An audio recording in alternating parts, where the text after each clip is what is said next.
My fiancé insisted, "I'm not taking your last name. My ex's sounds way better." My name is Olivia Harper, and I am 30 years old. I live in Austin, Texas, in a small one-bedroom apartment off South Congress Avenue, where the hum of live music from nearby bars drifts through my windows most nights. I work as a marketing manager for a tech startup downtown, spending my days crafting campaigns for apps that promise to make life easier. My office is a glass-walled space with succulents on every desk and a cold brew coffee tap in the break room. A typical Austin vibe. I love my job, but what I love more is my family's history. My dad, a retired high school football coach, always said our last name, Harper, carries the grit of Texas ranchers who built something from nothing. That name feels like home to me, like the smell of mesquite smoke at a summer barbecue. 6 months ago, I got engaged to Nathan Brooks, who is 32. Nathan sells software solutions for a big firm and has a side hustle as an Instagram influencer, with 10,000 followers who love his posts about craft beer and minimalist sneakers. We met at a food truck festival on East 6th Street, bonding over tacos and a shared love for Wilco's music. Nathan has this charm, a quick smile, a knack for making everyone laugh, but he is also obsessed with how people see him. He spends hours tweaking his Instagram captions, chasing what he calls clout. I found it endearing at first, even if it meant he sometimes cared more about his online persona than our quiet moments together, like watching old movies on my thrift store couch. We were planning our wedding for next fall at Bar Mansion, a gorgeous venue in East Austin with sprawling oaks and a rustic barn that books up years in advance. I'd put down $10,000 of my savings for the deposit, a number that made my stomach twist but felt worth it for our future. Nathan had picked out a Tom Ford tuxedo at Bella Bridal, a sleek black number that cost $2,500. I paid for it, keeping the receipt in my desk drawer because Nathan promised to chip in later. Everything felt like it was falling into place, until last Wednesday. We were at the Travis County Clerk's office, a stuffy government building with flickering fluorescent lights, filling out paperwork for our marriage license. The clerk, a tired woman with a tight bun, asked Nathan, "Will you be changing your name, sir?" Nathan leaned back in his chair, smirking. "No, I am keeping Sullivan." I froze, my pen hovering over the form. Sullivan was his ex-wife's last name, from a marriage that ended 3 years ago. "Sullivan," I said, my voice quieter than I meant. "Your ex-wife's name." "Yes," Nathan said, as if it was nothing. "Sullivan sounds way better than Harper. Harper is so basic." "No offense, babe." The clerk glanced up, her eyes darting between us. My cheeks burned. Basic? My name, the one tied to my dad's stories of our family's hard-won life, was basic. Nathan kept talking, oblivious. "Sullivan is smooth, professional. Harper is forgettable. It is just aesthetics, Liv." Aesthetics. The word hit me like a slap. I wanted to argue, to tell him how much Harper meant to me, but my throat tightened. Part of me felt stupid for caring so much about a name, but another part, the part that grew up hearing my dad's pride in our roots, felt betrayed. Nathan had said this in front of a stranger, reducing my identity to something less than his ex-wife's. I signed the papers, my hand shaking, and stayed quiet as we left. But inside, I was unraveling, torn between hurt and a growing anger I did not know how to name. That night, I could not sleep. Nathan's words, "Harper is basic, Sullivan is smooth," looped in my head like a bad song. I lay on my creaky IKEA bed, staring at the ceiling fan spinning lazily in my South Congress apartment. The neon glow from a bar across the street slipped through my blinds, casting stripes on the wall. I kept picturing my dad's face, the way he'd grin when he talked about our family's ranching days, how the Harpers never backed down from a fight. Nathan had not just insulted me, he had dismissed everything my name stood for. By 2 a.m., I was angry but also scared. Scared that I had been blind to who Nathan really was. Scared that I might stay with someone who thought so little of me.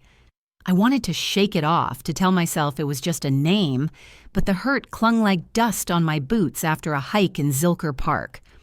By morning, I had made up my mind. Nathan was out playing golf with his buddies at Austin Country Club, a private course where he spent $500 a month to network and post Instagram stories of his swing. I had the day off, a rare Thursday with no Zoom calls or client emails. My apartment felt too small, the air heavy with the smell of my morning coffee and the lavender candle I lit to calm my nerves.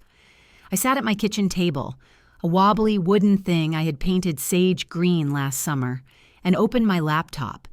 It was time to act, even if my hands trembled at the thought of unraveling our future. First, I called Zola, the website where we had registered for wedding gifts. Nathan had picked half the items, fancy barware, a smart toaster, because they fit his brand. The customer service rep, a kind woman with a southern drawl, listened as I explained the wedding was off. "Oh, honey, I'm so sorry," she said, promising to notify guests to return any purchased gifts. I felt a pang of guilt, imagining my cousin in Houston boxing up the serving tray she had bought, but I pushed it aside. This was not about them. It was about me. Next, I grabbed the receipt for Nathan's Tom Ford tuxedo from my desk drawer. The $2,500 charge still stung, a splurge I had justified because Nathan said it would make our photos timeless. I drove to Bella Bridal, a boutique on West 6th Street with chandeliers and plush carpets that made me feel out of place in my jeans. The sales associate, a young woman with perfect eyeliner, hesitated when I handed her the receipt. "Wedding's canceled," I said, my voice steadier than I expected. She checked the policy. 90 days for returns, no alterations done yet, and processed the refund. I walked out with $2,500 back on my card, my heart racing with a mix of relief and defiance. The big move was Bar Mansion. I had put down $10,000 from my savings for the venue, a number that had kept me up at night even before Nathan's comment. I called the event coordinator, a brisk woman named Karen, and told her I needed to cancel. My voice cracked as I said it, the weight of the decision hitting me. Karen cited the contract. Cancel 6 months out, forfeit the $3,000 deposit.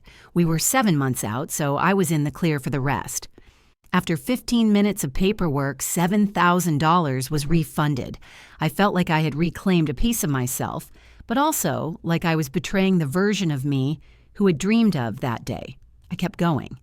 The photographer, a hipster guy with a studio in East Austin, refunded $2,000, keeping a $500 deposit. The caterer, who had quoted $3,000 for a barbecue spread with brisket and cornbread, returned $2,700, minus a $300 tasting fee. The florist, a small shop on South Lamar, gave back $1,500 for the peony arrangements I had not even seen yet. By 2 p.m., I had recovered $14,200, a sum that felt both empowering and hollow.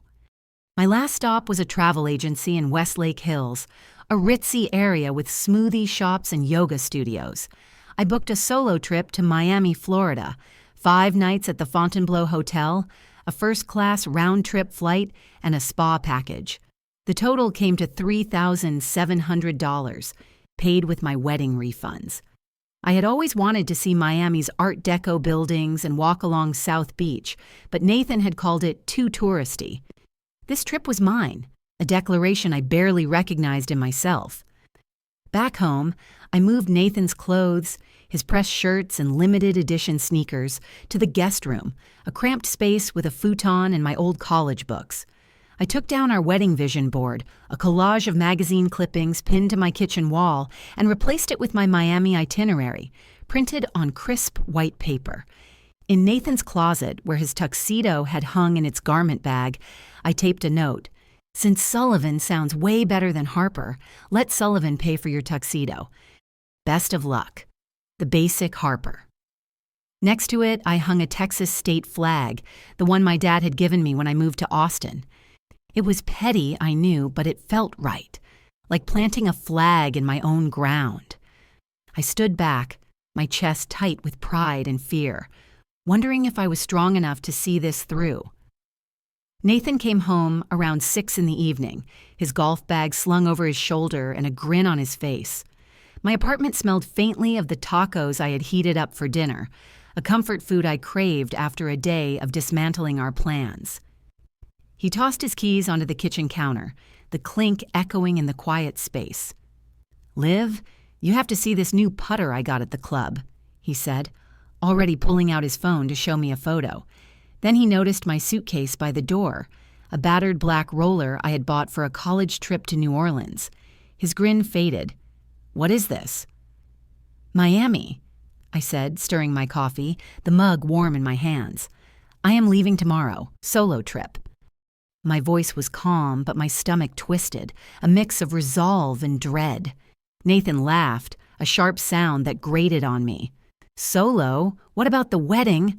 You are not serious." I pointed to the fridge where my Miami itinerary hung, the Times New Roman font stark against the white paper.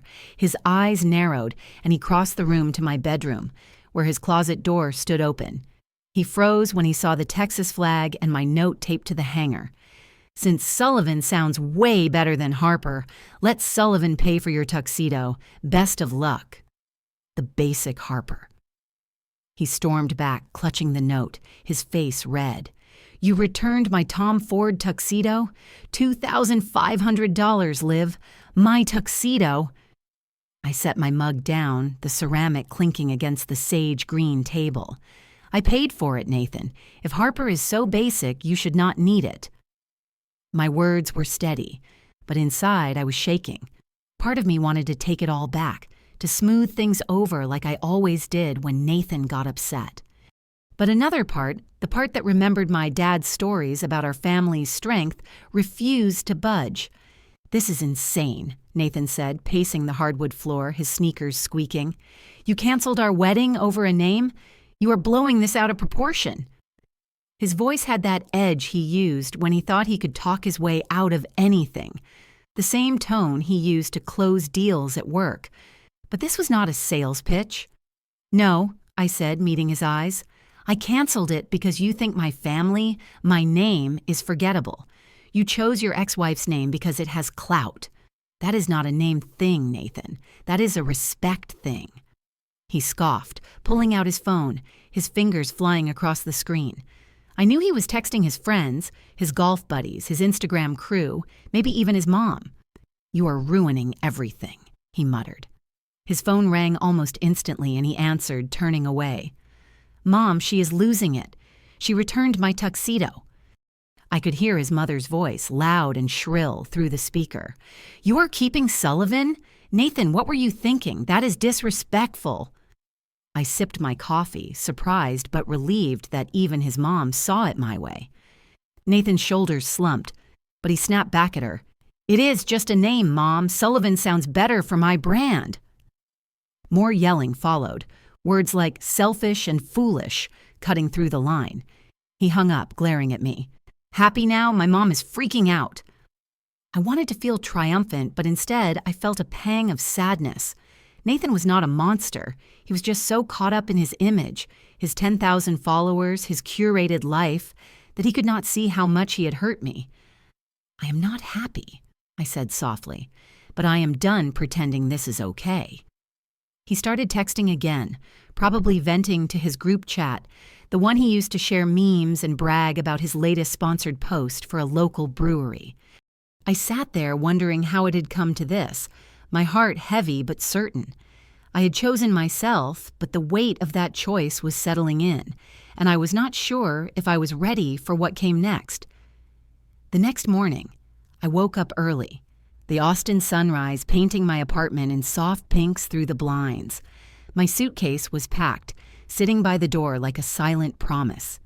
I made coffee, the gurgle of my old drip machine a familiar comfort, but my hands shook as I poured it into my favorite mug, the one with a faded Longhorn logo from my University of Texas days. Nathan had slept in the guest room, his snores audible through the thin walls.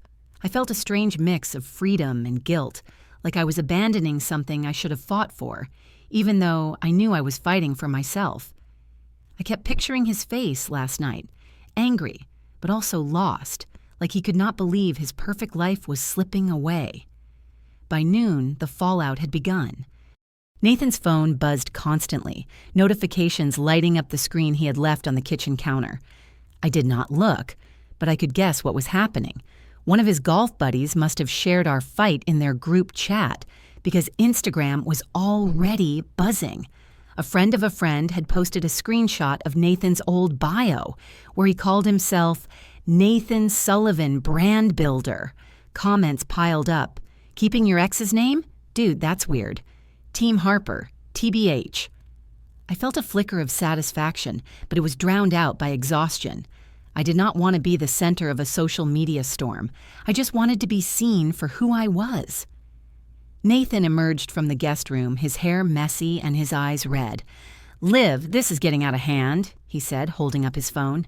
"Some idiot made a TikTok about me. It has 1 million views." His voice cracked, and for a moment I saw the Nathan I had fallen for. The guy who got nervous before big sales pitches, who once spent an hour helping me pick out succulents for my office. He was not just obsessed with his image, he was terrified of losing it, of being ordinary.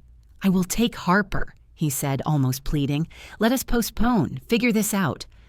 I wanted to believe him, to think he could change, but his words felt like a last-ditch effort to save face, not a real apology.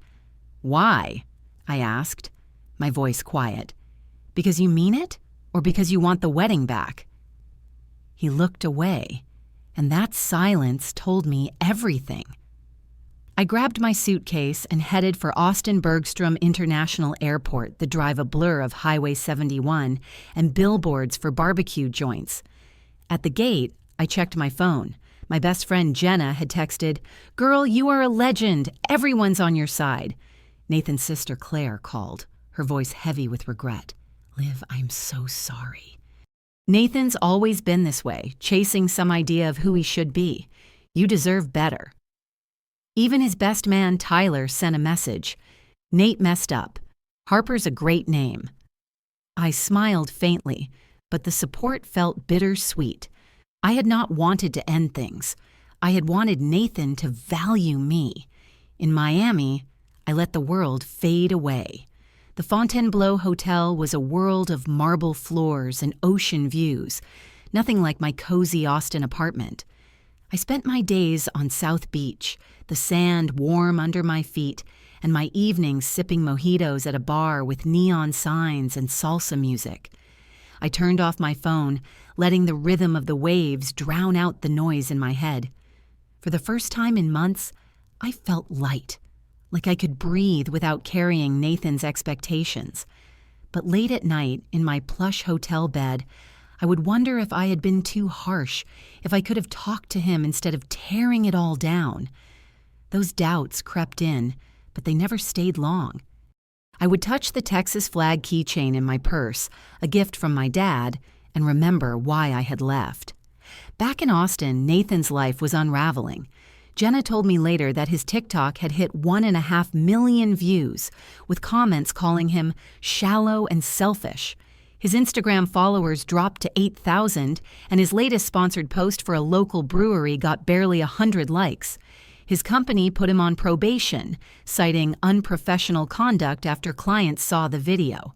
I did not want him to fail, not really, but I could not carry his choices anymore. I had made mine, and I was learning to live with them, one step at a time. 5 days in Miami changed me. I returned to Austin with a tan and a quieter mind, my suitcase now stuffed with a seashell I had picked up on South Beach and a postcard of the Fontainebleau Hotel's glittering pool. My apartment felt different when I walked in, like it belonged to me again. The sage green kitchen table was bare, the Miami itinerary gone. Nathan must have taken it down before he moved out. I set my keys on the counter and hung a Texas state flag on my living room wall, right above the thrift store couch where Nathan and I used to watch movies. It was the same flag my dad had given me, its lone star bold against the red, white, and blue. I stood back, my chest swelling with a pride I had not felt in months. Though a small part of me ached for the life I had planned with Nathan, the one that would never happen. I turned on my phone for the first time since leaving. It buzzed with notifications, 183 texts, 97 missed calls, mostly from Nathan. I scrolled through his messages, my heart heavy but steady. Day 1. Liv, we can fix this. Come home. Day 3. My mom says I am an idiot. Please call. Day 5. My ex saw the TikTok. She thinks I am pathetic. That last one made me pause. Even his ex-wife, the woman whose name he clung to, thought he was wrong. I felt a flicker of pity for him, but it faded when I remembered his words. Harper is basic. He had chosen an image over me, and I had chosen myself. Jenna, my best friend, sent a long text. Liv, you are a hero. That TikTok is at 1.5 million views. Everyone's team Harper. I smiled, picturing her typing furiously from her cluttered desk at the ad agency where she worked. My dad called later that day, his voice warm through the phone. Olivia, I am proud of you, he said. Harper is a name worth keeping, always has been. I could hear the creak of his rocking chair on the porch of his house in Round Rock, where he spent evenings watching fireflies. His words wrapped around me like a hug, but they also brought tears. I had not realized how much I needed to hear them. Nathan's life, I learned, had unraveled completely. Jenna filled me in over coffee at Joe's on South Congress, a spot with mismatched tables and the best iced lattes in town. The TikTok about the groom who kept his ex's name had spread like wildfire, and Nathan's Instagram followers had plummeted to 5,000. His latest post, a vague quote about growth, got 30 likes, a far cry from his usual hundreds. His company fired him, citing damage to their reputation after clients complained about his unprofessional behavior. His golf buddies stopped inviting him to Austin Country Club, and his group chat went silent after 3 guys left, one writing, "Nate, you crossed a line. My grandma's a Harper." Even his parents were barely speaking to him, ashamed of the public mess. Claire, his sister, told me Nathan was staying at their house, still insisting Sullivan was just a name, but his voice shook when he said it, like he was trying to convince himself. I did not hate Nathan. I saw him now for who he was, a man so desperate to be someone important that he lost sight of what mattered. He had kept Sullivan not just for clout, but because it tied him to a time when he felt like he had made it, before his divorce left him scrambling to rebuild. That did not excuse him, but it made him human, and I was learning to let go of the anger. A month later, I am okay. Better than okay. I started seeing Caleb, a graphic designer I met at a music show on Red River Street. He grew up in Austin, loves the Harper name, and calls it badass, with a grin that makes me laugh. My apartment feels like home again, with the Texas flag in the living room and a new succulent on my windowsill. Nathan, I heard, is still Sullivan, still single, still chasing likes that never come. He tried to reorder his Tom Ford tuxedo for some vague future event, but Bella Bridal said it was out of stock. I do not wish him ill, but I am glad I walked away. I learned that my name, my roots, are not basic. They are mine, and that is enough.